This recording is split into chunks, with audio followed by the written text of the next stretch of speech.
નમસ્કાર. પ્રસ્તુત છે મહેસાણા જિલ્લાનો સમાચાર પત્ર. તેના લેખક છે જયંતિ ચૌધરી.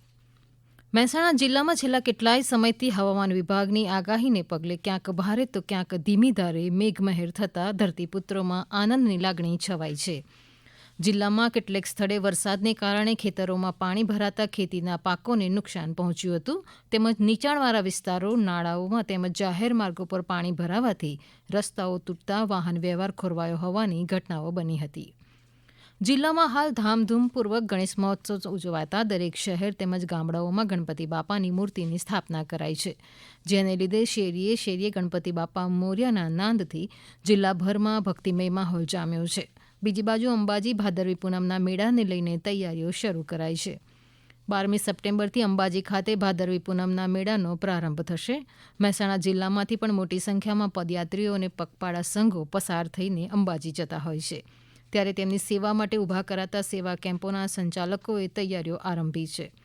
આ વર્ષે અધિક કલેક્ટર સુભાષ સાવલિયા દ્વારા મહેસાણા જિલ્લામાં ઊભા થતા સેવા કેમ્પ રોડથી 30 ફૂટ દૂર બનાવવા તેમજ તેમાં પ્લાસ્ટિક કે થર્મોકોલનો ઉપયોગ નહીં કરવા માટે ખાસ જાહેરનામું બહાર પાડ્યું છે.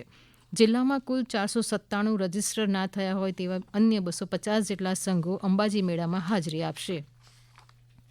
ઉપરવાસમાં વધુ વરસાદને કારણે ધરોઈ ડેમમાં પાણીની નોંધપાત્ર આવક થતાં ડેમ 71% ભરાઈ ગયો છે. મહેસાણા જિલ્લામાં વરસાદને કારણે ઠેર ઠેર પાણી ભરાતા મલેરિયા, ડેન્ગ્યુ જેવા પાણીજન્ય રોગચાળાનું પ્રમાણ વધવા પામ્યું છે.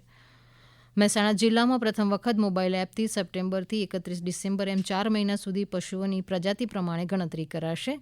જિલ્લામાં 2019માં 20મી પશુ ગણતરી સફળતાપૂર્વક પૂર્ણ થયા બાદ હવે 21મી પશુ ગણતરી થનાર છે. જિલ્લામાં 618 ગામોના 3,93,000થી વધુ અને શહેરી વિસ્તારના 1,96,000થી વધુ ઘરોમાં પશુ ગણતરી કરાશે, જેમાં 128 મતગણતરીદારો અને 245 સુપરવાઇઝરો ગણતરીમાં જોડાશે.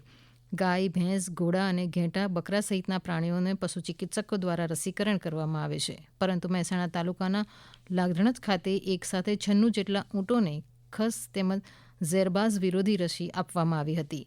પશુઓના તબીબોએ ઊંટની રોગપ્રતિકારક શક્તિમાં વધારો થાય તે માટે આ ખાસ રસીકરણ કર્યું હતું.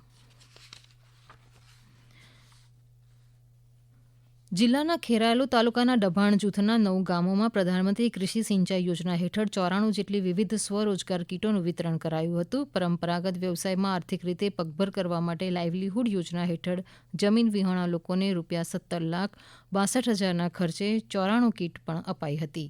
જિલ્લામાં 92 ગ્રામ્ય વિસ્તારના 49 સ્વસહાય જૂથોને ₹24,50,000 ચૂકવાયા છે. જિલ્લાની 2.86 લાખ હેક્ટર જમીનના વાવેતરના અંદાજ સામે 2.36 લાખ હેક્ટર જમીનમાં વાવેતર થયું છે, જેમાં દિવેલાના પાકનું 65,000 હેક્ટર જમીનમાં વાવેતર થયું છે. જિલ્લાના બાળકોને કુપોષણમાંથી બહાર લાવવા મહેસાણા જિલ્લા પંચાયત અને આંગણવાડી વિભાગ દ્વારા એક નવતર પ્રયોગ શરૂ કરાશે, જેમાં બાળકોને ઘરે અપાતા બાળશક્તિ પેકેટમાંથી અઠવાડિયામાં સોમ, બુધ અને શનિવારે શીરો સહિત ગરમ વાનગીઓને નાસ્તા બનાવી બાળકોને આંગણવાડીમાં જ ખવડાવવામાં આવશે.